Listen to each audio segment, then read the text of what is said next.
Please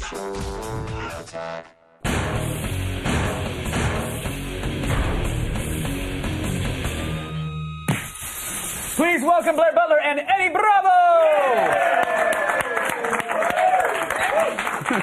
All right, let's get right down to it, everybody. First up, Shane Carwin versus Frank Mir. The winner takes home the interim heavyweight title, of course, while we wait for Brock Lesnar, who's the current heavyweight title holder, to get back to fighting shape, get his gutty works worked out. Both are evenly matched in height and reach. The records show close to the same amount of fights, but Frank Mir has 4 more years of MMA experience. Carwin definitely wants to keep the fight standing, but Mir can be dangerous on the ground or on the feet, really. Eddie, we know that Frank Mir can beat the best. He did submit Brock Lesnar. Is he going to have to take the same route here? He's pretty confident in his striking. He might stand a little bit, but Shane Carwin has extremely heavy hands, so that might not be a good idea. I can see Frank Mir trying to go for the takedown pretty quickly in the first round. And the cool thing about Frank Mir is he's not afraid to pull guard, because Shane Carwin looks pretty hard to take down, so it's not going to be an easy task. But Frank Mir is so confident in his guard that he wouldn't mind pulling guard, you know, if he had to. So you think he'll test the waters with a little stand-up and then quickly try to get it to the mat? I think so. Yeah. I think so. I think he's going to stand and just trade a little bit, but I can see Frank Mir within the first couple of minutes trying to get the fight to the ground, either with the takedown or the guard pull. All right, well, Blair, 6 of Shane Carwin's 11 wins have ended in a knockout. So is he going to do the same? Well, I mean, look, the really interesting thing is all 11 of his wins have ended, I think, in like the first round, and half of those were by submission, but not against someone like Frank Mir. Frank Mir is so skilled that Shane Carwin is going to want to keep this on his feet. You know, it's really interesting. He's got such heavy hands that he actually knocked out Gabriel Gonzaga with a short right. You know, it wasn't even, it was something that, it was so unexpected. It was like a train hit the guy in the face. So I mean, and he can stand to throw a couple punches because he's got such a solid chin that if he has to eat a couple in return, he's going to be all right. Yeah, you know, the thing about Frank Mir is his boxing has really improved. He picked apart Minotauro Nogueira. So Shane Carwin, I think, physically is so strong and so huge, and we've never seen him stop by anybody. We've seen him, like, if he can get that fist to connect, I think he's golden. Right. It's a big if, but he might be able to do it. Who wins this, Blair? Oh, man. You know, Frank Mir is the best Frank Mir we've ever seen, but I give, like, a 1% edge to Shane Carwin because I think this is going to end in the first round either way. Really? I think it's going to be pretty great. All right, Eddie, do you agree with that? If it's true what everyone's saying about his work ethic now, you know, his work ethic has been in question before. If it's true, then he's, you know, and he is getting stronger. You can tell by all the YouTube videos with him powerlifting and stuff. If that's true, I'll give the edge to Frank Mir. You're giving it to Mir. Yes. All right, good. That's 2 good predictions here. Next, we have George St. Pierre versus Dan Hardy. The winner takes home the welterweight title.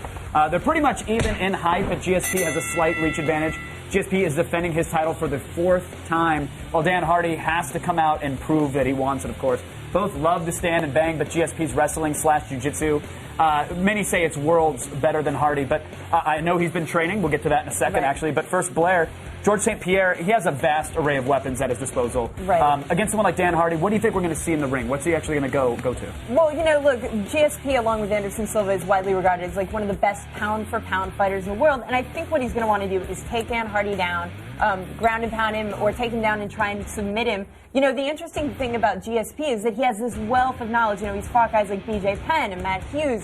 And Dan Hardy, you know, we've seen him have really decisive performances against guys like Marcus Davis and Mike Swick, but GSP is like a whole nother category. So I think he's going to want to take him down and keep him on the ground and not get punched in the face and not get kneed, because Dan Hardy's knees are ridiculous. Not getting punched in the face is always a good tactic in the ring. But I mean, I think GSP learned from the upset against Matt Serra. He's got to even be careful he can be taken down. Absolutely, absolutely. Eddie, some consider GSP to be the best pound-for-pound fighter in the world.